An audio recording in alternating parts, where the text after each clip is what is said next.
अल्हम्दुलिल्लाह वहदह वस्सलातु वस्सलामु अला मन ला नबिय्य बअद अम्मा बअद क़ाल अल्लाहु तबारक व तआला व अंतुमुल आलौना इन कुंतुम मुमिनीन सदक़ल्लाहुल अज़ीम।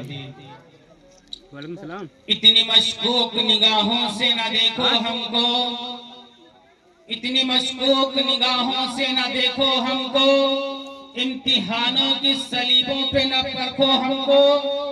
हमसे असलाफ की कुर्बानियां जिंदा हैं, हमसे असलाफ की कुर्बानियां जिंदा हैं, हमसे हर दौर में गद्दारियां शर्मिंदा हैं। वो और ही होंगे जो बंदों को खुदा मानते हैं, वो और ही होंगे जो बंदों को खुदा मानते हैं। हम मोहब्बत को मोहब्बत का धर्म मानते हैं। वक्त आया है अगर मुल्क पे जाने दी है, कैद खानों के अंधेरों से मोहब्बत की है, कैद खानों के अंधेरों में गुजारी रातें हमने काटी है, बहुत दिन से भिखारी रातें, कैद खानों के अंधेरों में गुजारी रातें। हमने सीखा नहीं मजहब से बगावत करना, हमने सीखा नहीं मजहब से बगावत करना, मुल्क और कौम की गैरों से तिजारत करना।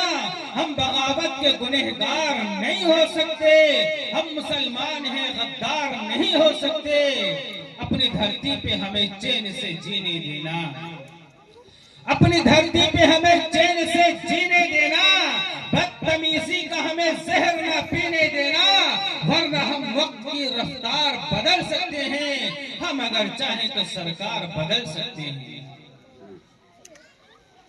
अपने अजदाद को कभी बदनाम न होने देंगे, अपने अजदाद को कभी बदनाम न होने देंगे, ये हवेली कभी नीलाम न होने देंगे। अरे देखना है तो देख, हुकूमत देकर हम किसी शहर में कोहराम न होने देंगे।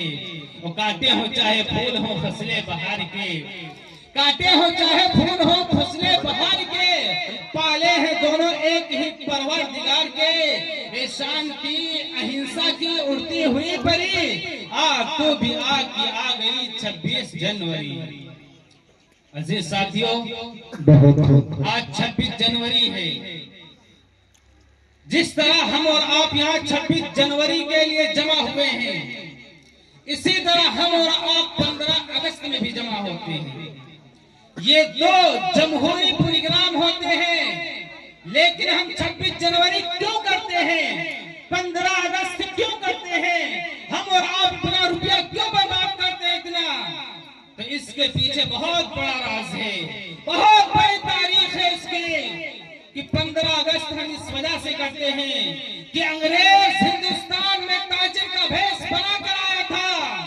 फिर उसने आहिस्ता आहिस्ता कमजोर कमजोर ताकतों को वक्तन हड़प करना शुरू कर दिया और मुल्क हिंदुस्तान पर हुकूमत करनी शुरू कर दी। जब हुकूमत करनी शुरू कर दी और क्या कहते हैं, छोटे छोटे मुल्कों को, छोटी छोटी ताकतों को वो खत्म करने लगा, तो सबसे पहले शाह अब्दुल अजीज मुक़द्दस दहलवी ने फतवा दिया था कि आज से मुसलमान, आज से हिंदुस्तान अंग्रेजों का गुलाम बन गया है, आज से गुलाम हो गया है। अगर अंग्रेजों की गुलामी से छुटकारा चाहते हो, अंग्रेजों से बचना चाहते हो, इसके कानून से बचना चाहते हो, आजाद जिंदगी गुजारना चाहते हो, तो इन अंग्रेजों से तुम्हें जिहाद करना पड़ेगा, इन अंग्रेजों से तुम्हें लड़ना पड़ेगा। तो सबसे पहले मैदान में जो आता है, एक मुसलमान लीडर आता है, वो फतवा देता है कि आज से अंग्रेजों से जिहाद करना फर्ज हो गया है, मुसलमानों के ऊपर फर्ज हो गया है कि मुसलमान अंग्रेज से लड़े और इसको यहाँ से भगाएं। मुसलमान लड़े, मुसलमानों ने लड़ा।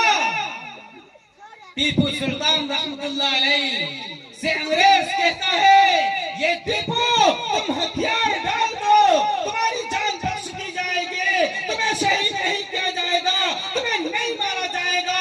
तो टीपू सुल्तान ने कहा था, शेर की एक दिन की जिंदगी गीदड़ के 1000 साल की जिंदगी से बेहतर है। मैं हथियार नहीं डालूंगा, मैं कत्ल होना मंजूर है हमें, लेकिन हथियार नहीं डालूंगा। अंग्रेज ने टीपू सुल्तान को शहीद कर दिया।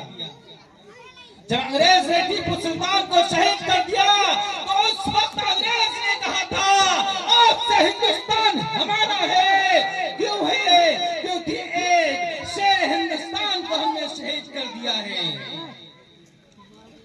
जी साथियों,